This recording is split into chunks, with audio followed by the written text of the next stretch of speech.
Greetings, and welcome to another video. And today, I got something real interesting for you. Yeah, you guys. Today I'm going to be talking to you about the training for a specific technique from karate. Well, it exists in, in some Chinese styles too, but other than that, it's almost exclusively karate. It's a dangerous technique that has a high potential damage output if used properly.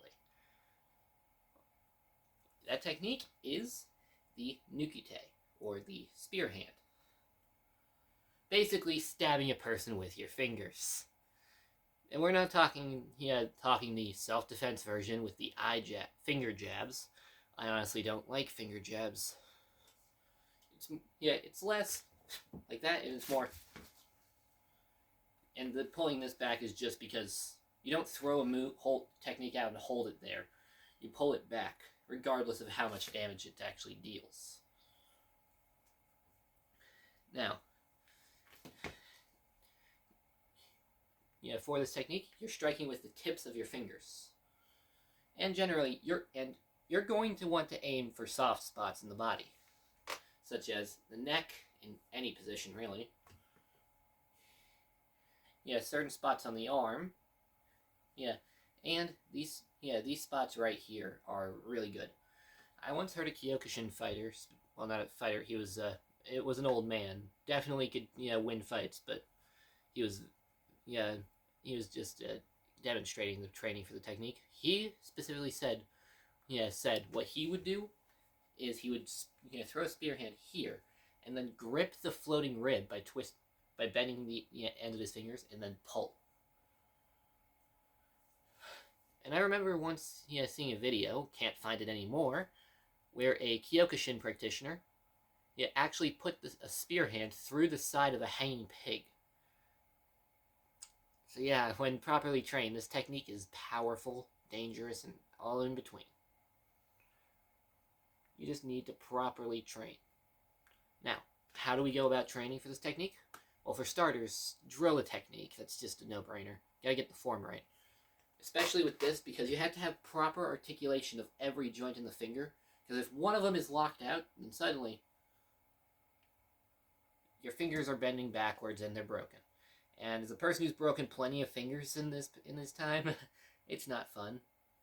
But funny enough, I've never broken my fingers doing training for the spearhand technique. It's all completely unrelated to martial arts. Matter of fact, one of my worst finger breaks was from dodgeball. God, I hate that game. So, the first and most obvious training for it, though, is fingertip push-ups. And if you can't do them normally, do them on your knees. If you can't do them on your knees, do them against a wall. If you can't do them against a wall, get closer to the wall. Just do work for your... Then do standard grip work too. Get one of those grip trainers. I actually have one over there, but I don't want to have to dig through my equipment to find it. If you can get one of those extensor bands, use that. I find that a rubber band or even just a hair tie works too. Just fold it over a couple times to add some more resistance. Or to use multiple hair ties and still fold them over. But that's just for the strength portion. I also find that supporting my entire body weight on my fingers works too. Kind of like an L-sit, but with my legs crossed. I mean, I do generally do L-sits on the tips of my fingers too, just because my arms are weirdly short, for my size. So, I can't really get in the L-sit position with just my palms on the floor. So I have to be either with my hands extended, which messes with my form, or on my fingertips, which generally is what I do. So, those are good for the initial finger stability. But time to get into the actual training of the technique. Now, for the first step of the training, what I always like to use, is a brick. This is for all the people who are immediately thinking I'm insane.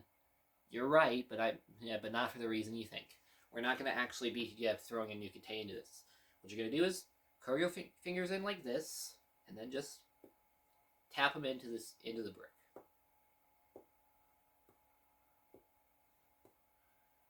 Just do this. You can do it for time, repetitions, whatever you want.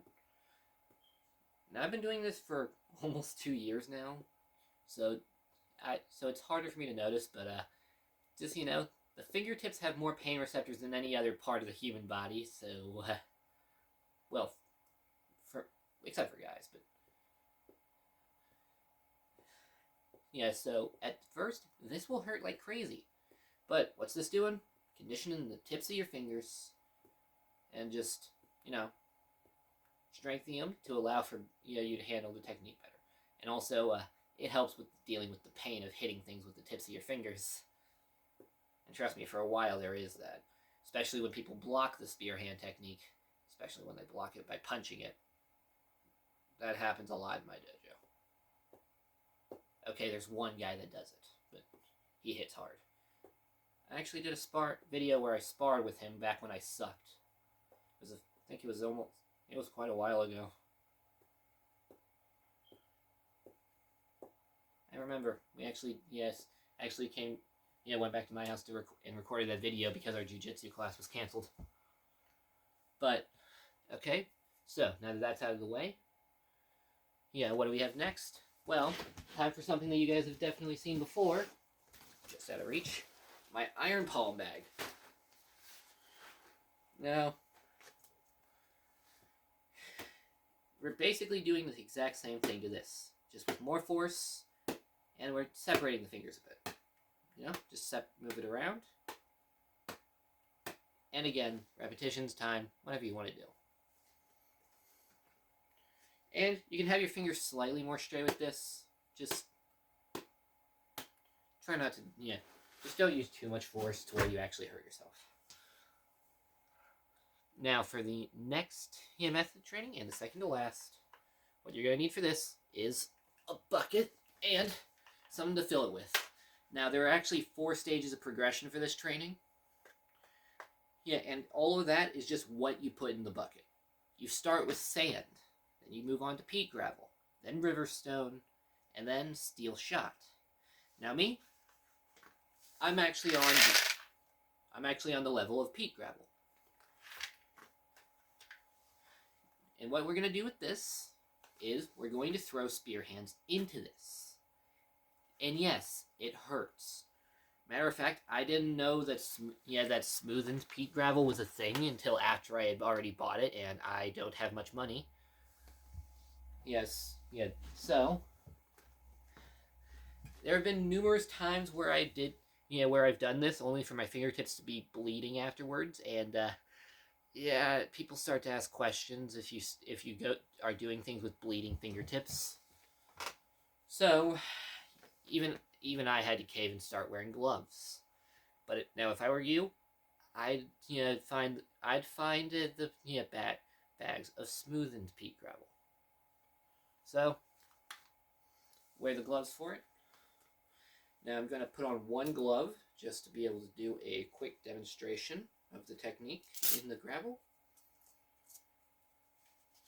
But I do like to go through some finger jabs into the gravel though, just to get that extra conditioning for my fingers.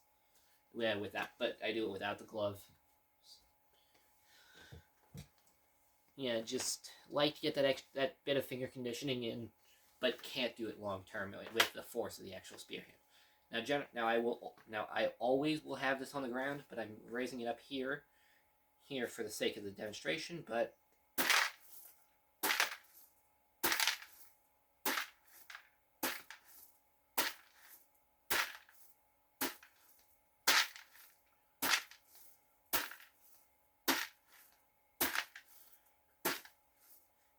now this, I do like to go for reps.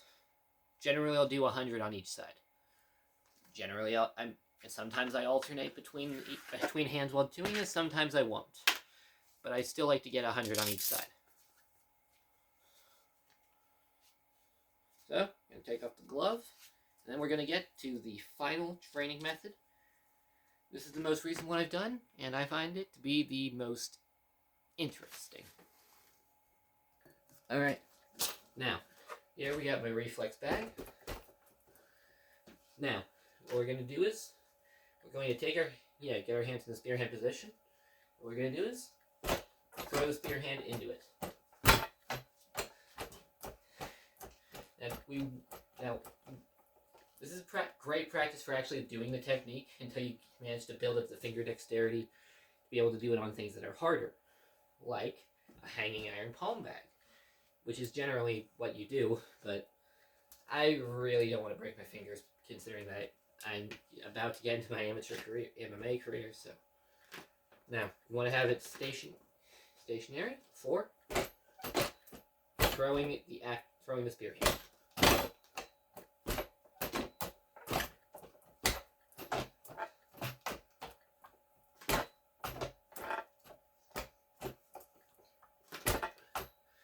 Now you can throw it at angles. You can throw it straight on. Throw it vertical. You can throw it in all kinds of ways. You can throw it down here, but I say that exclusively for low punches because you can actually feel the bar, bar underneath it when you hit it, because that is not a lot of foam. And I can punch the bar no problem because of my iron fist training, but I'm not gonna hit it with this. Something tells me, even though this is pretty thin aluminum, it can take more than my fingers can with that. So, there you go on the spear hand training. Now, if there are any other specific, traditional techniques you want me to talk about the training purpose of, let me know in the comments down below. And honestly, there aren't that many, but there are some that you could, certainly some that I can talk about, like training for the palm strikes, or the ridge hand, the knife hand, leopard punch, the ippon, and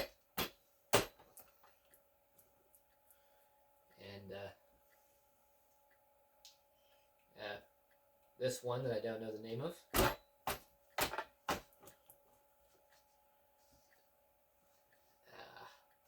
Whatever this one's called. I actually don't know what this one's called. Not even the English version. And then, of course, there are the weirder ones, like one of my all-time favorites in karate, the Yamazuki. It's basically just 2 punches right there. But, okay, this video's dragged on long enough. The usual. If you have any video suggestions or, or questions, let me know in the comments down below. Thank you all very much for watching. This is Random Man, signing off.